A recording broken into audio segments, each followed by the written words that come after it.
Another minister, John Stott, many of you will have heard of John Stott, who is no longer with us. Amazing man, amazing teaching. His most beautiful book, I think, was his last, called The Radical Disciple. And this man who has preached and taught around the world, ministered to many people, millions or thousands of people throughout his life, when he approached old age and the challenges of his body failing him, when he had to go into hospital because he became immobile and was then looked after in a nursing home, it brings tears to your eyes when you read the humbling, the sadness, the depression that was caused. But John Stott writes, there was something beautiful about it as well.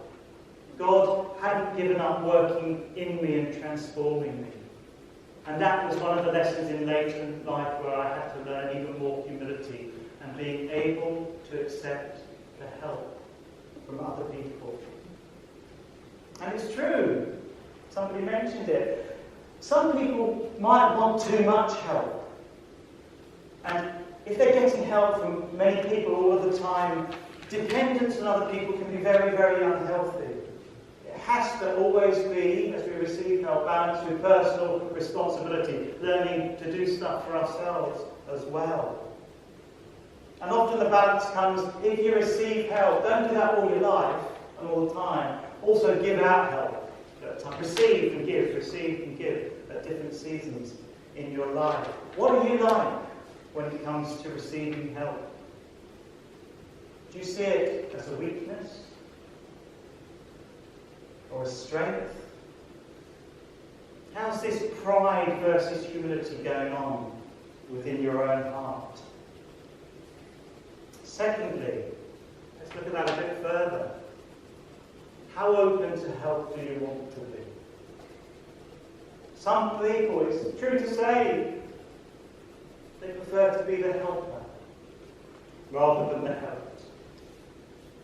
Some people who are helpers are closed to getting help from others. And sometimes that can be because of pride. They would rather be seen as the helper, the one who's got it all together, strong, than the one who needs help, because that will be weak. That's really unfair. I remember, actually quite painfully, I remember during my early days up at Beacon Baptist Church, over the hill somewhere, over there. And I had started to train as a counsellor. I've been a social worker and probation officer for a number of years, always helping others. And I was a rising leader in the church, helping people within the church. Well, one Sunday morning I went in, I don't think Kate was there, but I felt a crushing load on my shoulders. I felt very depressed. I felt very tearful. Didn't know why.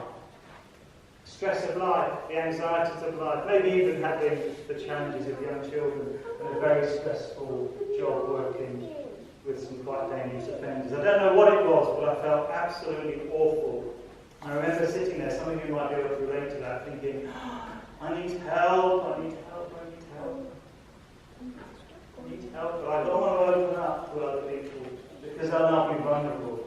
And this image that they have of me as the strong, helping person, that would be tainted. And this wrestling was going on inside my mind and my heart. And eventually I could take it no longer. And I remember 4 men, they were younger than me as well. That was really humiliating. They were younger than me. I said, after the service, no, I really need some prayer. And they took me to the back room and they prayed for me. And it was a beautiful moment. And I think I grew up a bit in that moment. I felt very humbled. It was like a door opened. And I'm all up for help now. But hungry and painful. Did you know that humiliation can help us grow?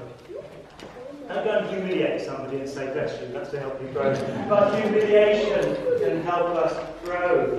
A former Archbishop of Canterbury, speaking from his own painful experience, Michael Ramsey, said this: humiliation is the road to humility. Speaking from his own experience, having plumbed the depths of utter helplessness, it would be impossible for me to climb the hill of self-confidence again. Helplessness, feeling weak, can lead to humility, can lead to opening up the door to help from others. Think about this. If you are somebody who never wants help, it can fall into judgment of other people who do. We can slip into that kind of feeling I had. I'm here to be a helper. I'm not one of those weak people. And even if in a way it's judging the people we're helping if we do not also, we're not open to receiving help. It's almost like saying, yes, I'm here to help the weak, like you. But I don't need that help myself because I am strong. I don't know if that's got a picture to put up on the screen. Is this you?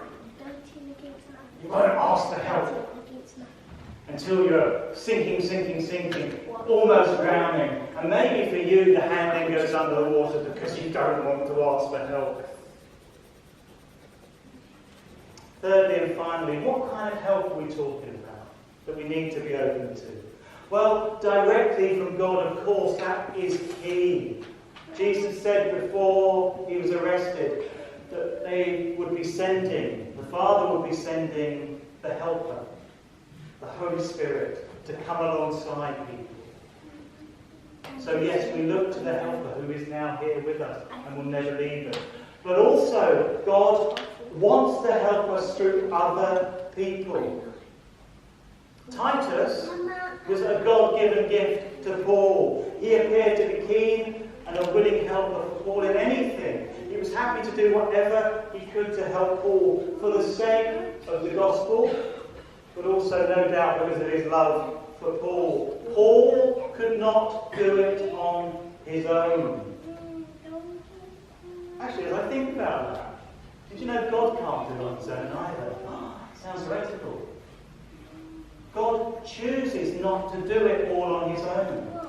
That's why he invites us in to the Great Commission. That's why he calls us to be church together, to be good news to people in the world, because he chooses not to do it all on his own. So God, I hadn't even thought about this, God is so humble that he doesn't try and do it all on his own. He invites us to be co-workers. Wow, I'm touched to that myself as I think about that.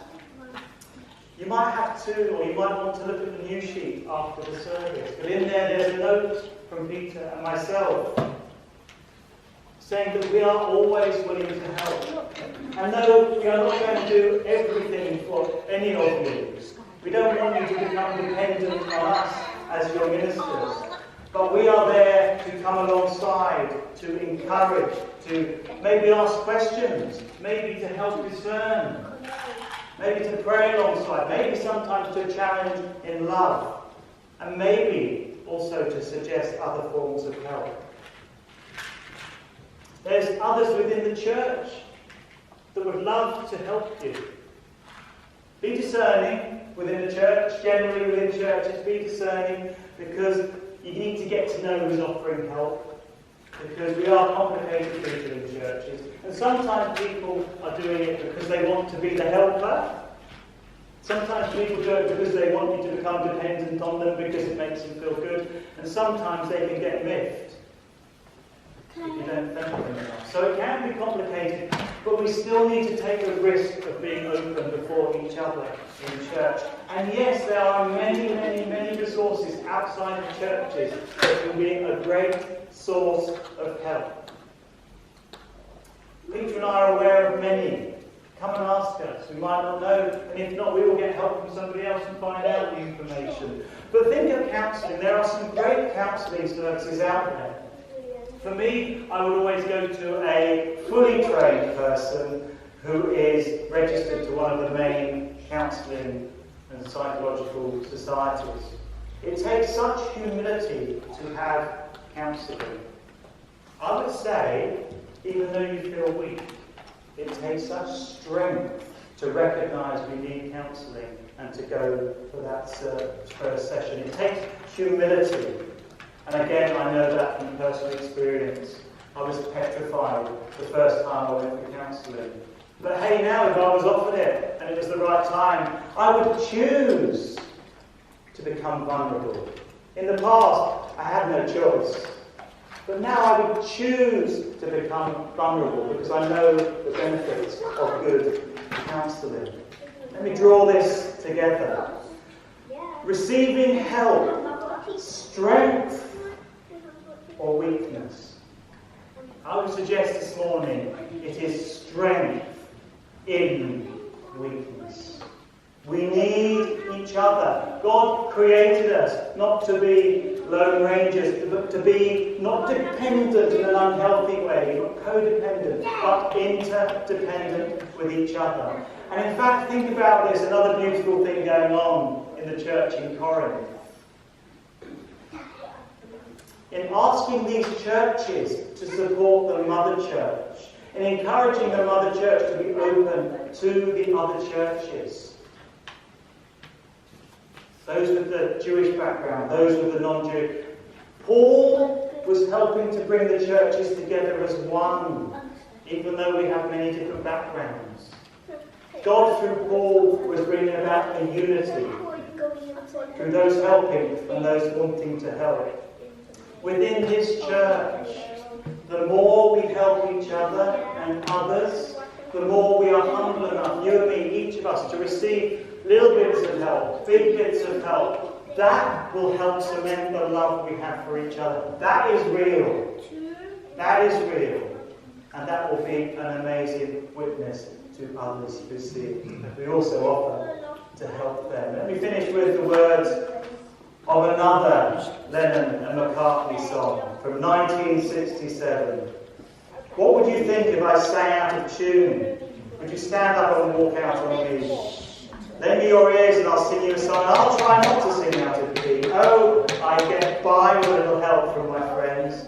I get high with a little help from my friends. Gonna try with a little help from my friends. What do I do when my love is away? Does it worry you to be alone? How do I feel by the end of the day? Are you sad because you're on your own? No. I get by with a little help from my friends. I get high with a little help from my friends. Gonna try with a little help from my friends. I would add with a little help from our church family. Amen.